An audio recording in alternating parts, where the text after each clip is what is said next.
Hey, I'm back. This is Chandler for Melda Production. Have you ever wanted more punch out of your instruments? Maybe your drums need more punch or synths or something like that. I know I have, and recently I've been looking into multiband compressors to try to get that. And I've found a way to do it. At first I was thinking I want that kind of like OTT style over-the-top compression, but I actually found a way that's a little bit more versatile, so I thought I'd show it to you. And I'm going to use MDynamics multiband. First, I'll let you just hear this ARP here by itself.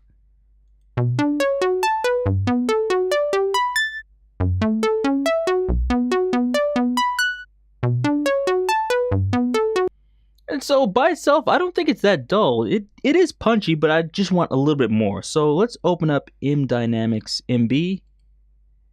And so when you start it, you'll just see this. But I actually made a preset here. This.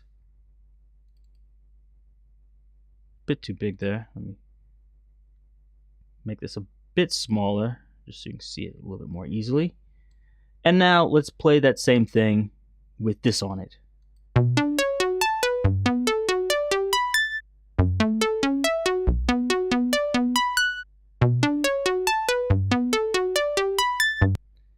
So I'll do the same thing again. I'll start with it off and then turn it on so you can hear the difference.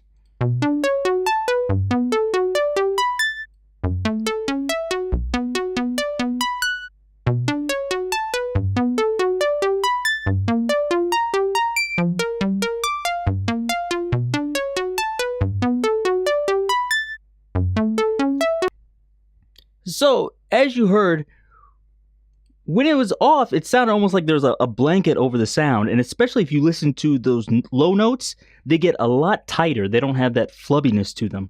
And so that's basically what this does. It uses upward compression and a little bit of downward compression also to create that tightness and punch for this. But I'll let you listen to it on another source here. Oh, and another thing you probably should notice when I play this, the in and out, the volumes are almost the same, so it's not like I'm just pumping it up louder or something like that. But let's try the same thing with drums, and I'll try to keep the level matched with this example also.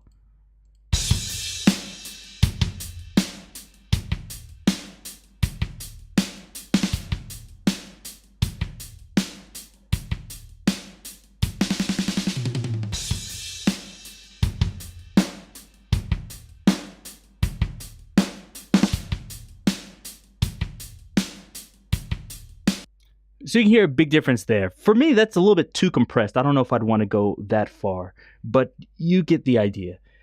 But you're probably thinking, is there a way to actually reduce that? Or like, how do I set this up myself? And let me show you. I'll show you how you can set this up yourself. Or if you want a little bit less compression, you can do that too. So let's start here. And so we have this drum example, and the first thing I want to do is I want to set this up with the bands. So you see here I have 3 bands. You can do more, but I think 3 is enough for this example. And I'm going to mute this, and I want to separate this frequency-wise. So I want the bass in this lowest band, the middle here, and then in this case, I want the cymbals up here, snare and bass drum. So let's listen to it and try to isolate those.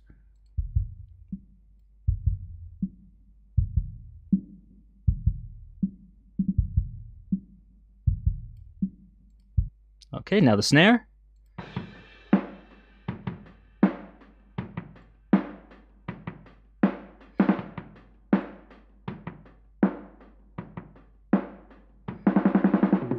And now the cymbal should be on the top with just a little bit of snare drum.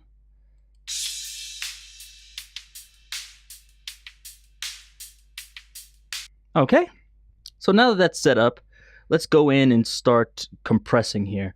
So I'm going to start here with the lowest band.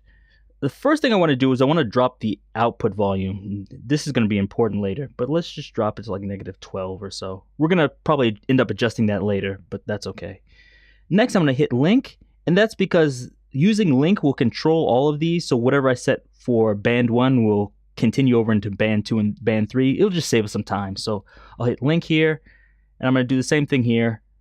Just set this to -6, the output, because this can get loud. The next thing I want to do is I can set the ratio however I want, but let's set it to like maybe 5 to 1. so I get some decent compression here. You can set the knee size however you want, but the most important part is this. So right here it says maximize signal strength to 0 dB.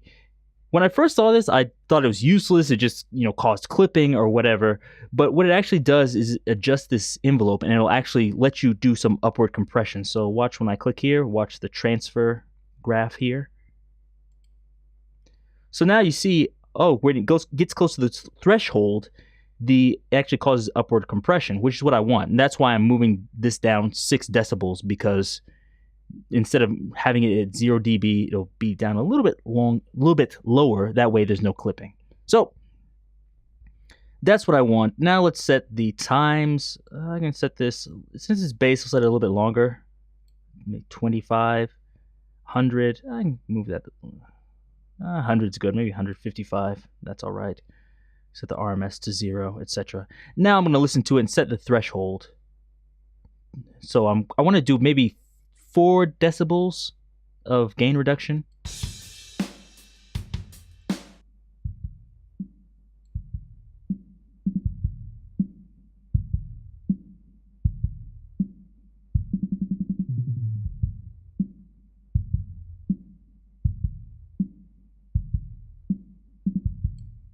That seems pretty good. Now, if you look on the graph, you saw the gray is the output, so you're seeing lots of transient spikes. So that means the transient is much bigger than it was before, which is what we want.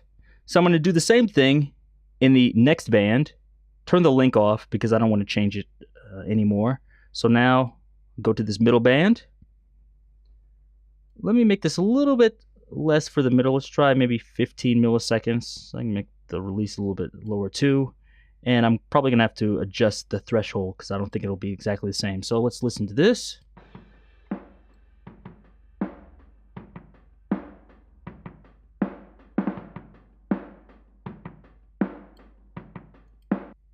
Okay, that seems pretty good. And I'll do the same thing to the last band. And I'll make this much shorter, maybe 4 milliseconds, 100 milliseconds. But I really don't want to do that much compression to this upper band. I might even decrease I'll leave the ratio as it is, but I don't want to do too much compression, maybe just a decibel or so.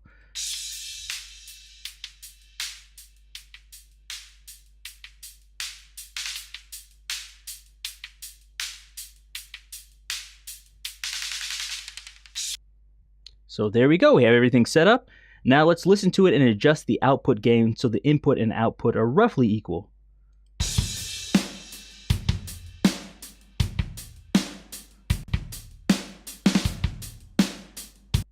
Listen to it with it off.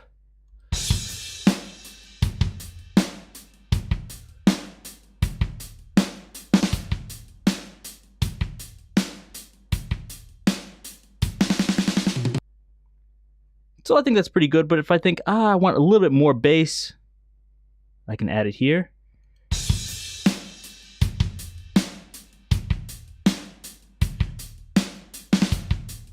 Or maybe a little bit more treble. Go to this band. I didn't have to do that. And add it here.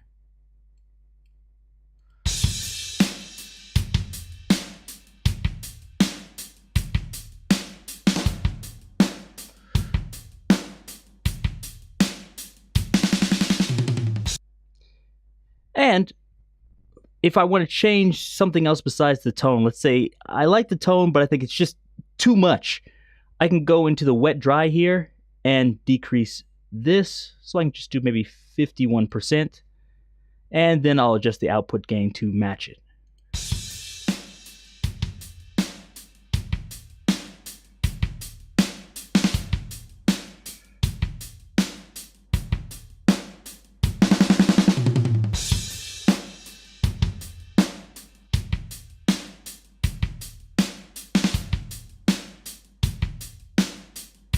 So you can see there it adds a little bit more smack to the snare drum and tightens up the bass drum there. And I can even use this on a whole mix if I want. So I'll do something similar to this. Bypass this so you can hear what this sounds like without anything on it.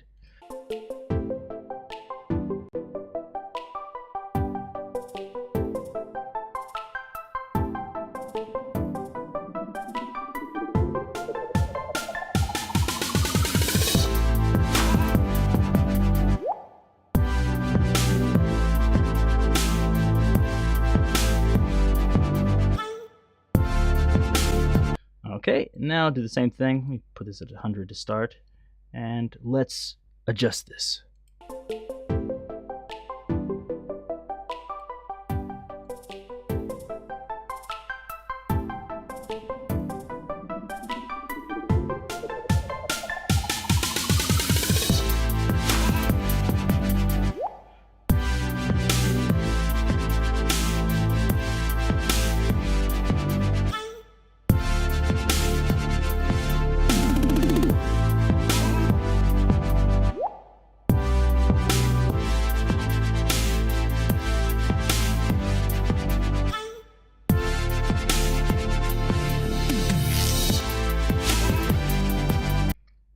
So as you heard, it made it a lot punchier, and it also kind of, pushed it in your face. It really pumped those upper mids.